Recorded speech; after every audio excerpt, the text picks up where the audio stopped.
Bismillah, alhamdulillah, wa salatu wa salam ala Rasulullah wa ala alihi wa sahbihi ajma'in. Ashhadu an la ilaha illallah wa la sharika lah. Wa ashhadu anna Muhammadan abduhu wa rasuluhu ma ba'd. Assalamu alaikum. You still awake, huh? Okay. We didn't bore you to death yet, but we'll work on it, inshallah. My name is Yusuf. Can you say Yusuf? Let me say Yusuf. Yeah, very good. I wish you'd teach my wife. She keeps mispronouncing it. She calls me useless.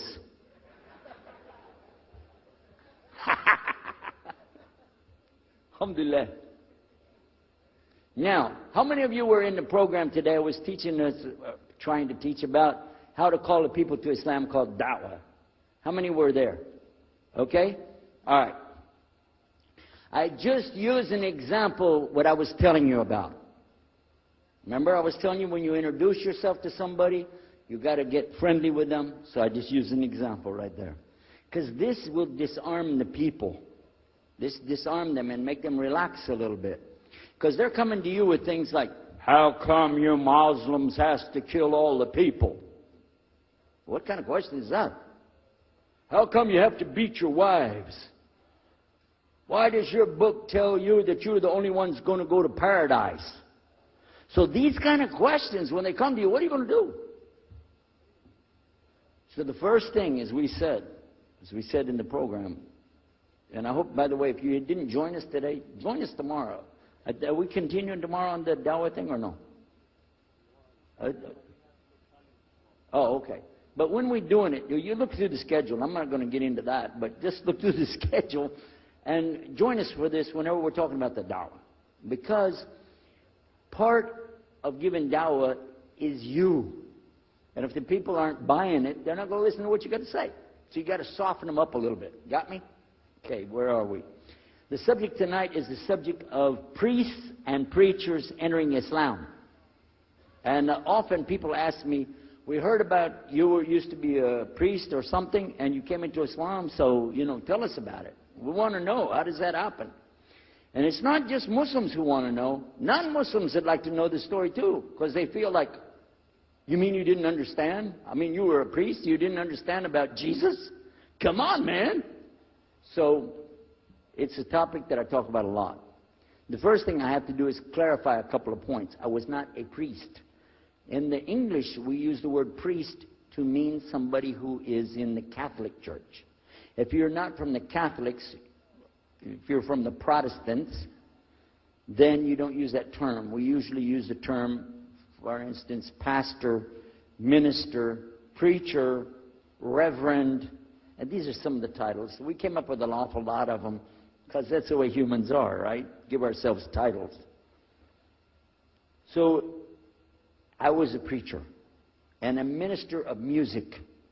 But it doesn't really matter, but just if you're talking to a Christian and you say a priest, he's going to say, oh my God, how is that? And when they find out, oh, you weren't a Catholic, well, that's a lie, then you weren't a priest. So I want to clarify that. As a matter of fact, I will tell you, in my own estimation, I'm probably the least of the factions within this equation.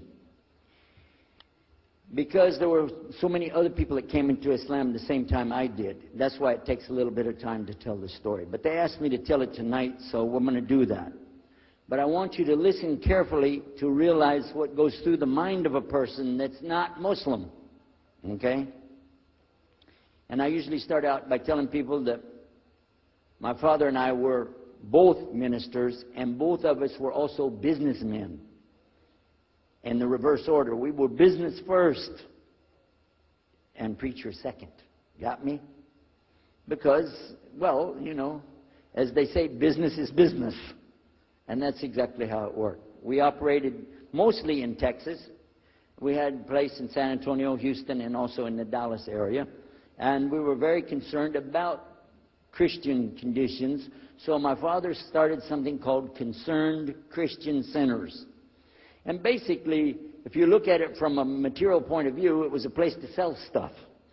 But what we would do is take consignment things in. People could bring things into us, and then we would sell it and keep part of the money. And keep a lot of the money. But anyway, they would bring in what they make with their hands, arts and crafts. And a lot of old women, they like to sit around and make things, then they give it to us, And this helps the church, which is called the church, and then it helps them as well. So it became like business and religion tied together, and that's very common in our country. At one point, my father told me, we're going to start doing business with a man from Egypt. Well, I said, well, this is great. International sounds good. We can put this in our business card. We're international. He said, and this man is from Cairo, Egypt. And that's where, if you know, they have the Nile River. They have those big pyramids. They have the Sphinx, Abu Hul. You know, they got everything. I'm saying, oh, this is good. He said, and he's a Muslim. I'll never forget it. I've told the story many times, but it's just like it happened yesterday. I'm standing in between the kitchen, or in the dining room and the living room area. You know, like this when we're talking, and I just stopped like this. I said, what? A Muslim? No way. No way do I want anything to do with that. Dad, come on. You should know better than anybody. Because we were linked in with other preachers. My father supported people like Pat Robertson. Huh? You know him? Huh, Pat Robertson? And Oral Roberts. He's not very popular anymore, but he used to be real strong. And his ministry up in Tucson, Tulsa, Oklahoma. In addition to that, people like Benny Hinn. I don't know if you heard of Benny Hinn. He's coming over this way, so look out. And there's many of them. John Hagee, and the list goes on. Jerry Falwell, Jimmy Swaggart. Some of the names, maybe you heard those before. We know these people. We know all about them. All about them. Okay? So at one point, here I am standing there talking to my father about a Muslim. These are the enemies of God. This is what we've been taught. These same people, I just mentioned their names, in their preaching on the television and so on, this is what they teach. Muslims are no good. Now it just became Muslims are terrorists. But back then, you know, we didn't reach that level yet. We were still just kidnappers, hijackers, you know. They said that Muslims don't believe in God, that they're worshiping a black box in the desert, and they kiss the ground 5 times a day. Now that's what we know, man. So here's this Muslim going to do business with us. I told my dad, no way, I'm not going to do it. And he insisted. He said, I want you to meet this man. He's very nice. And I said, I don't want to meet him. I never am like this, by the way. But on this case, I said, no. That's one thing I'm going to stand firm against. We're not going to do it. He said, I want you just to meet him. I said, all right. I'll do it for you, but I'm going to do it my way. I'm going to go to church. And it's going to be on Sunday. When I come out of the church, I'm going to have my Bible under my arm. I'm going to have the salib. I used to carry a big cross. I'm going to have my cross with me. And I'm going to have my hat that says, Jesus is Lord. And I'm going to have my wife, born-again Christian, with me. And we are going to get this demon, devil, infidel, Muslim, and we're going to show him Jesus. Okay? And this is a true story, by the way. So I got up that morning on Sunday, and I was thinking, man, you know. We went to church. Strangely enough, the preacher was preaching out of the Old Testament about salvation coming at the time of David, which really puzzled me, because according to Christianity, it's coming through Jesus. And it really, that opened the door for me, but that comes up later in the story.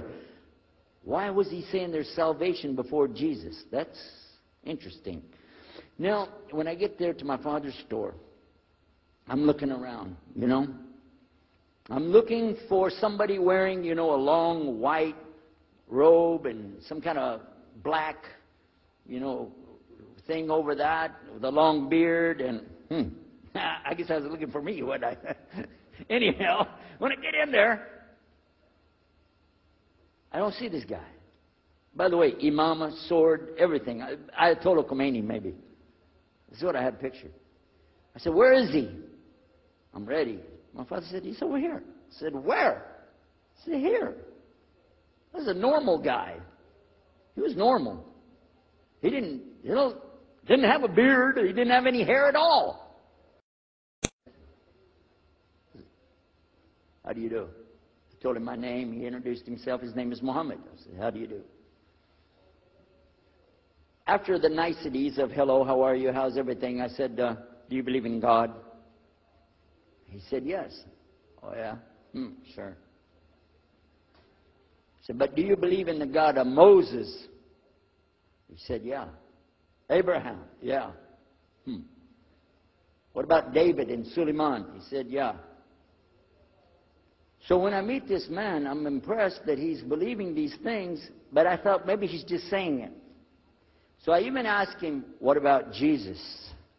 Because I thought maybe they're kind of, first I thought Muslims were like Hindus. That was first. And then when he said he believed in some of the things of the Bible, I said, okay, maybe they're like Jews. So that's when I said, yes, but what about Jesus? Do you believe in Jesus? And he said, yes. I said, okay, wait a minute. This is going to be easy. I can convert this guy. So I agreed that we're going to do business with him. And in fact, I took him immediately out to have tea together. We sit together, drink tea, talk a little while. And I started tearing the peach stream right away. I'm in the Bible. I got it right there. Flip it open. Genesis. Let's talk about Abraham. What do you know about Abraham? Abraham, he had 2 sons, you see, and blah, blah, blah, blah, blah. And I'm doing all the preaching to him. Do you imagine this? And he sat there. Okay. He's a graduate of Allah's heart. Like this. Get me? You know what I'm saying? Well, it happened that during Ramadan, some of his friends that he was staying with had to move their apartment around or something, and he was going to go stay in the masjid for itikaf in Ramadan. It's normal. We didn't understand. I thought he has nowhere to go, and I told my dad, this man has nowhere to go. And my dad said, no, he's got money. I said, no, he doesn't. Dad, I'm telling you, he has no place to go. I heard him say he's going to go live in the mosque to a Christian. If you're going to live in the church, ooh, that's the worst. So I said, let me offer that he can stay at our place. And my dad said, no, you don't do that. That's not right. I said, no, I'm going to offer it to him. I went to him and I said, how would you like to come stay at our place? He said, no, I want to go and stay there. I want to stay in the mosque, and it's something good. I said, oh man, look at this poor man. Oh my God, he doesn't know, you know. He just, oh, poor soul. Please come and stay in our house. And he said, no, I can't. I need to go stay over there. I said, look, I'm scratching his dignity. So I told him, listen, no. I want you to come and you can pay. You can pay money and stay with us. He said, how much? I said, $15 a week. Which in America is like nothing. $15 is nothing. I said, and then he kind of hesitated. I said, and we'll pay for all the food. Well, you eat $15 worth of food in one day in America. He said, okay, all right. And I told my dad later, I said, see how I did that? Because now he'll stay with us. He knows he's getting a good deal on the food, and I was making it all about money.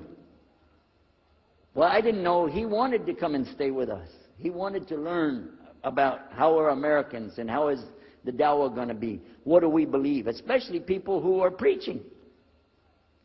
So he came and stayed in our house. And I said, well, now that's good. I'll travel with him and go with him in places, and he'll see and he'll learn about Christianity.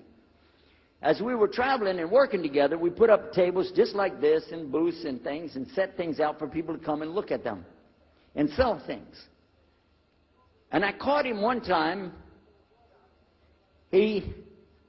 When somebody wanted to take something from the front, he took it from the back and gave it to him. And I looked at him. And the next time somebody started to take something, he took from the back and gave it to him. I said, hey, Muhammad, we take the stuff from the front because that's the old stuff. The new stuff in the back, just hold it back. You know what I'm saying? This is dated material. Get rid of the junk first.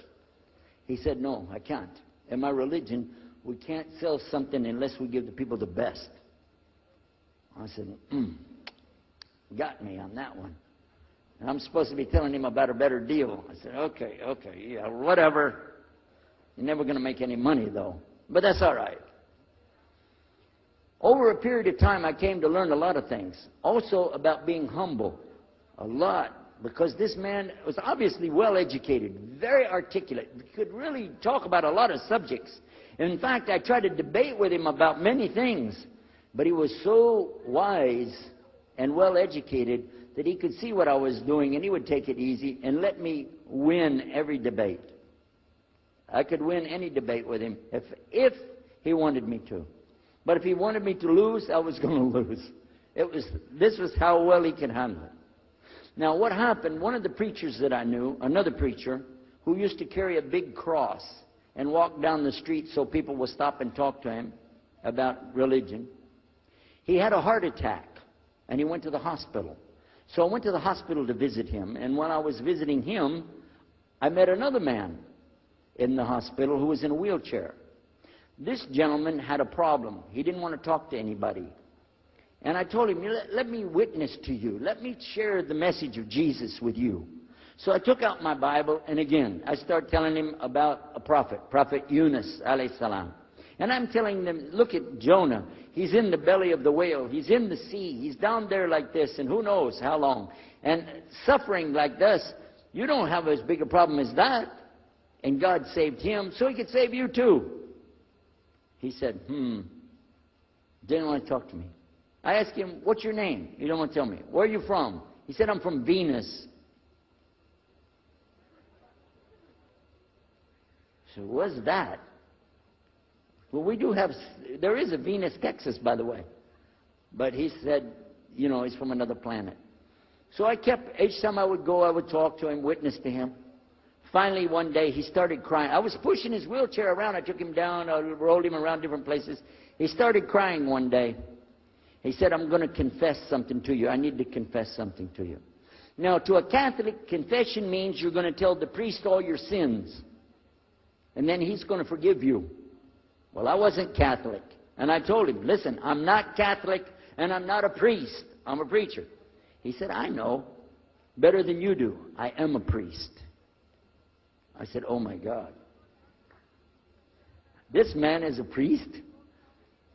And he knows the Bible better than I do. He said, I just have had a hard time. I've been here and having heart attacks, and I've been having problems and everything, and trying to figure out a lot of things. He said, I'm sorry I took it out on you. I really am. I apologize. And he started crying. And when he started crying, I felt sorry, you know. I hugged him, and I said, it's okay.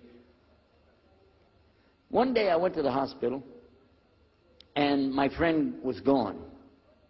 So I started visiting with the priest. And that happened one time. I went to visit him at the hospital, and he was gone. And I asked him, where did he go? They said he went home. I said, home? He's a missionary priest from South America. How did he go home? She said, I don't know. He's not here. I'm sure his family. I said, he has no family. I know him personally. He has no family. Where did he go? She said, I don't know. We're not responsible for them. I said, well, let me see where he went. You got it in your file? She said, I can't do that. Those are locked up. Nobody can look in the file. And I got in the lady's face, and I said, listen to me. This man could die in the street right now, and it's going to be your fault. And you're going to get sued because I'm going to sue you for him. She said, okay, his folder's over there, but I'm not going to watch. I went over and I looked for it, got address where he went. Sure enough, he was in a place where they put people that have no place to go, a shelter. So I went to the shelter, and I found him. He was still on crutches. He saw me. He started crying again. He said, please get me out of here. Get me out of here. I said, okay, come live at my house. Now, I told you the story so you can see something. Now look, I have 2 visitors in my house. Huh? One is a Catholic priest. The other is a Muslim. And I'm thinking I can get the Catholic priest and convert him to be a Protestant. At the same time, I'm going to catch the Muslim and bring him over to Christianity. High aspirations. But it didn't work. Some strange things began to happen. We would sit around the table at night to discuss what is the Bible and what's the salvation. My father has a Bible. It's called King James Version of the Bible. Most of you probably heard about it, especially any students of Ahmadiyya or Zakir Naik. You've heard about King James Version of the Bible. But I work out of a different one that I've had since 1953. It's called the Revised Standard Version. And it says in it, King James Version has grave mistakes. errors, defects in it. That's what it says. So I began to preach out of mine, which doesn't match. Now my father said, no, it's this way. I said, no, it's this way. Now my wife comes up with her Bible from Jimmy Swaggart. It's called The Good News for Modern Man. Right? Totally different. It's written in modern vernacular. You can just, say anything you want to with it. You don't even recognize the Bible anymore. The Catholic priest, he's got another Bible. An older Bible with 73 books. We're working out of 66 books. And his is not even the same in the verses. It doesn't match up at all. And I never even knew about this subject until then. And he's saying this, and I'm saying that. My father's saying something else. My wife's on something else. And all the time, Muhammad the Muslim is sitting over there like this.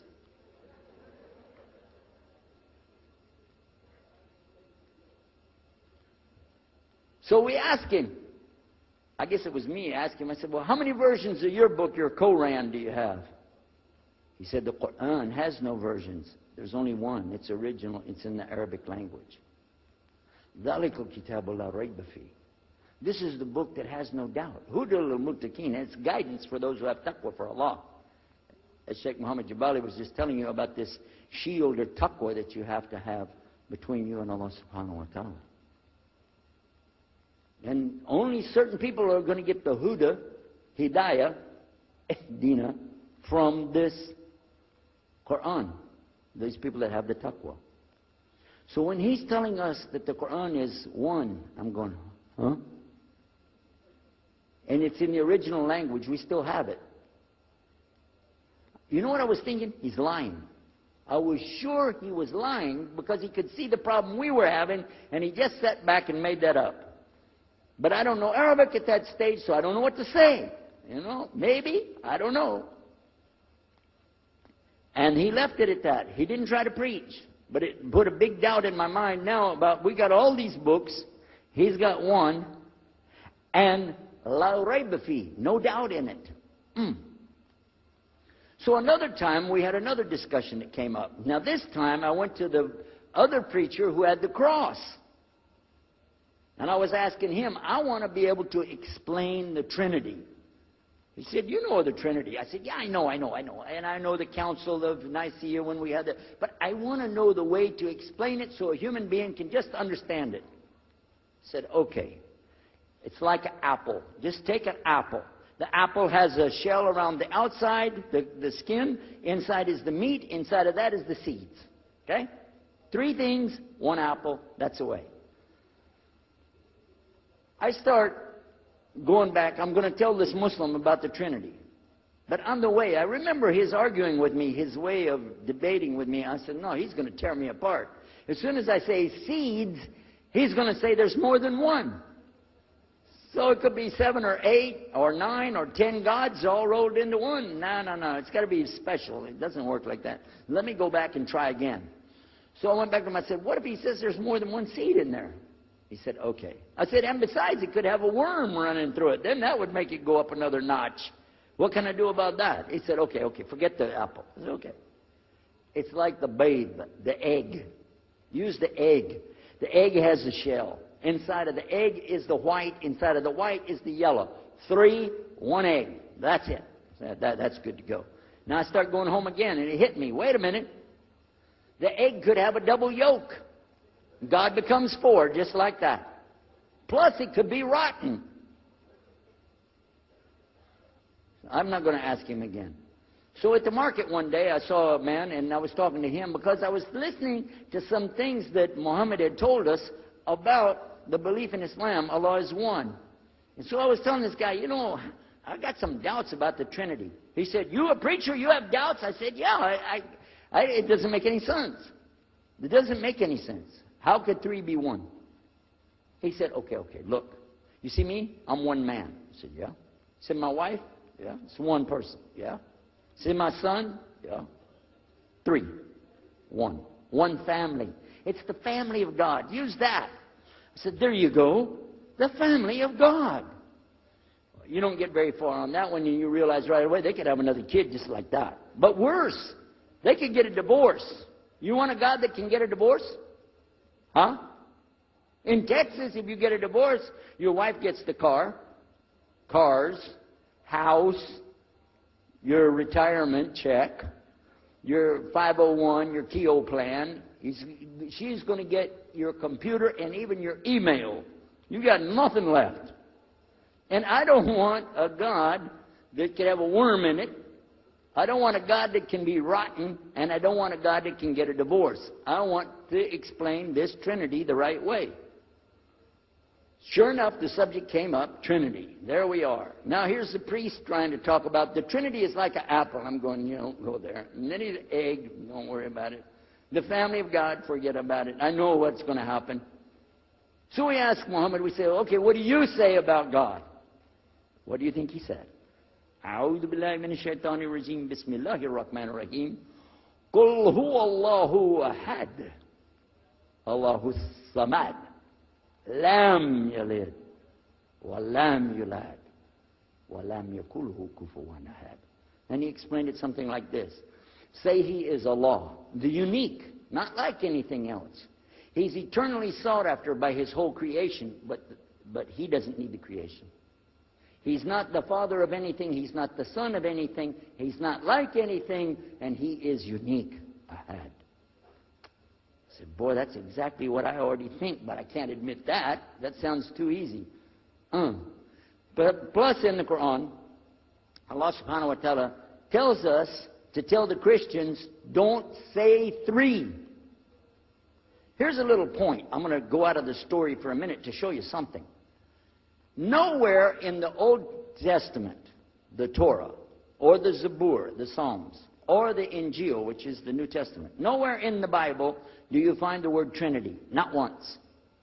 Not once is the word Trinity. But it's in the Quran. We have it in the Quran. It says, Thalath, tell them not to say Trinity. But they don't have it, and Allah said, don't say it. Guess what else? The word Bible is not in the Bible. Bible is from Greek. It means biblios or book.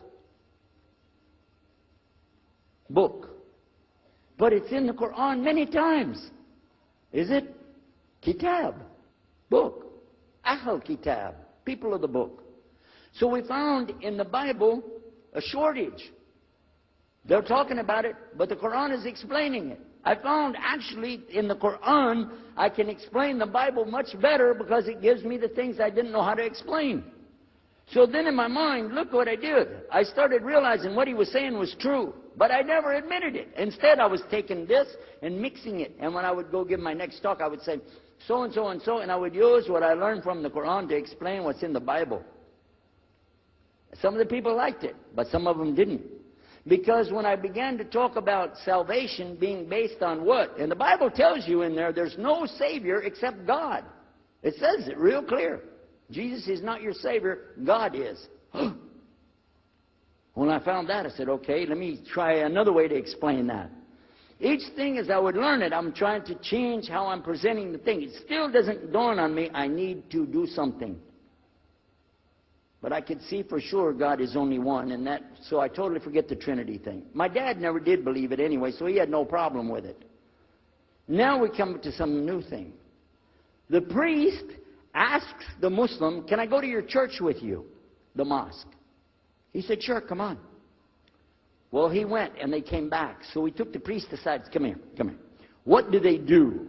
What do they do in there? Tell us, what did he do? Do they kill some animals, or what do they do in there?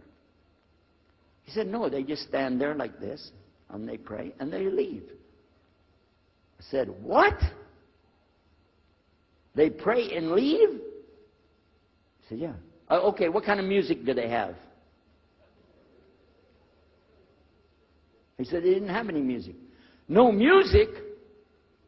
How in the world are you going to worship God without music, man? So I asked him, Muhammad, you guys don't have any music? He said, no.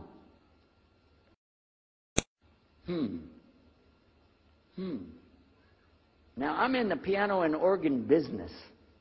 I said, how many mosques are there in the world? He said, millions and millions and millions of them. I said, none of them have a piano. He said, no. Any of them have an organ? He said, no. Oh, man, I can get rich. Just introduce some music to these guys, put it in there, you know, bound to be. I said, do the Arabs have any music? He said, oh, Arabs have music. I said, boy, I got it figured out, boy. I can see my next $1 million coming right straight up at me, you know. So then the priest asked again another time. He wanted to go back to the masjid again. He went, this is middle of July, 1991.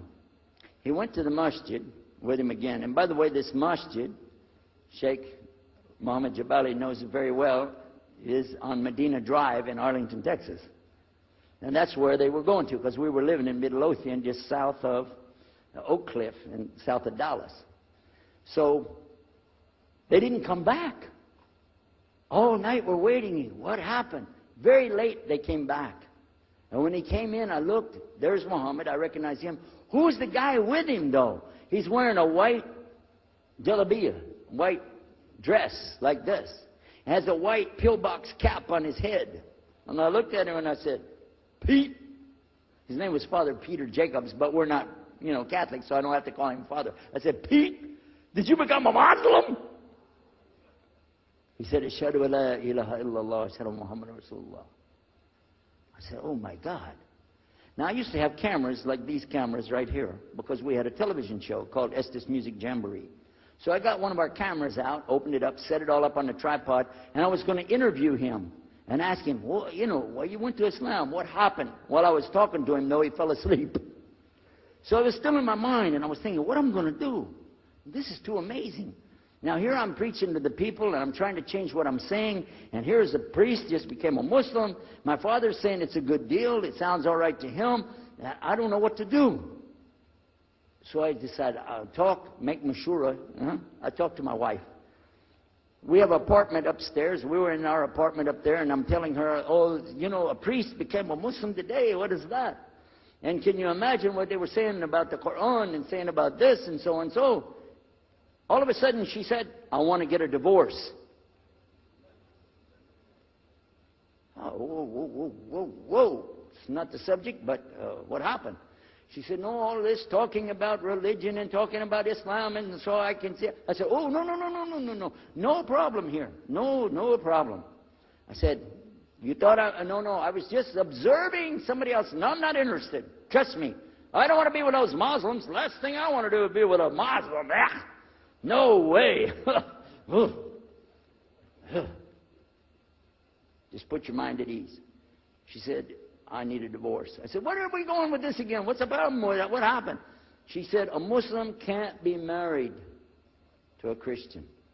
I said, what? No, wait a minute. Hold on. I don't look at me. I'm telling you, I swear, I don't want to be a Muslim. Okay? Okay? And even if I did, don't you remember what he said? A Muslim man could be married to a Christian woman. It's not a problem. But I'm not saying I won't do. I'm just saying it's not a problem. She said, that is the problem. A Muslim woman can't be married to a Christian man. I want to be a Muslim, so I need a divorce.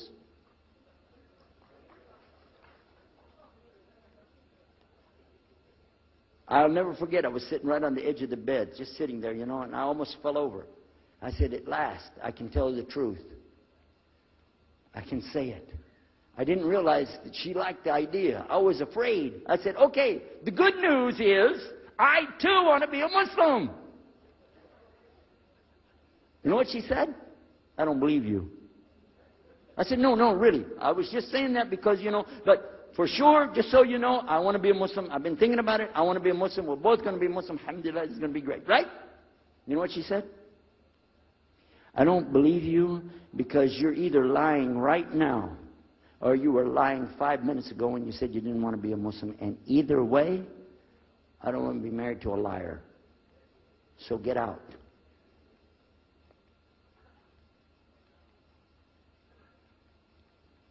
So I started leaving. I'm walking down the stairs of the apartment. I'm down to my father's part. I said, wait a minute. Where am I going to go? This is my father's house. I just got thrown off of my own property. What happened here? So I went to get to Muhammad and I woke him up. I said, come, you and me, we got to talk. Come with me. And we went outside the house, and we walked those country roads in Midlothian, Texas, until the time for the dawn, the sun to come up at dawn. And all that time, I talked to him about what's it like to be a Muslim, how do you have to believe, what do you have to do. Let me hear all of it now, and no more playing a game. I'm not debating, I just want to know. Just tell me. Just tell me what's Islam. I need to know what I need to do. And he told me everything, and I realized this is it. I got to make a decision. This is a big deal, though. And he told me, okay, this is up to you. You have to go make a choice for yourself. I can't help you. I said, oh, my God. So when he was praying Fajr, I decided, I've been watching this man praying this direction with his head on the ground. It's so beautiful to see a man humble himself, put his head on the ground to the Rabbil Alameen. I said, oh, my God, let me try that. So I sneaked off somewhere where nobody could see me. Illallah. And then I found a place, a board there, you know, and I bowed down on the ground, and I put my head down on the ground on that board there. And by the way, I'm pretty good at speaking, especially in prayers. I used to make so long a prayer, they wouldn't let me say the prayer at Thanksgiving because the food would be cold. Okay? So, but I put my head on the ground, and only these words came, no more words, just this. Oh God, guide me. That's it.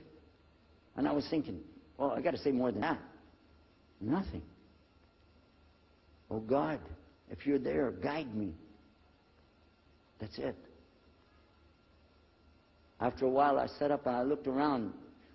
There wasn't any fancy rainbow. It wasn't birds flying around. There was no big signs from above. There was no music, angels, harps, nothing like this.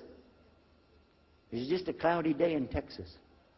But inside, I could realize I had to make some changes. To me, that's what I need to do.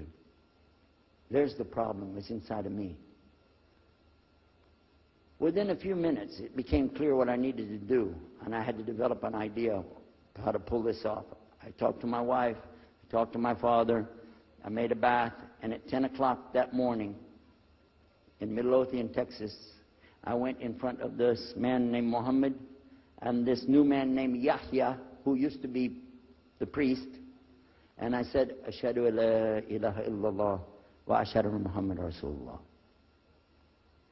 Immediately after that, my wife did her shahada. Ashhadu an la ilaha illallah, ashhadu anna Muhammad Rasulullah.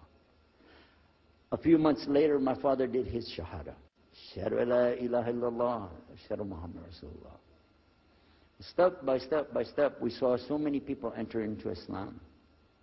We wanted to tell the whole world what is Islam. We wanted everybody to know the real Islam. I said, how could this escape our knowledge? How could we not know about this great and wonderful thing called Islam? And it looks like all we got to do is just tell the people. I went to the Imam of the masjid there and I told him, let's tell the people. Then I found out something else about us as Muslims. And that's why we've got this convention here right now. This is why we have the exhibition. So you're going to use this week to learn how you can become, inshallah, the best Muslim you can be, and how you can show the real Islam to the people that are not Muslim. This is your duty. This is your duty. This is your language. This is your people. Just as it's my duty to give the message to my people and my language.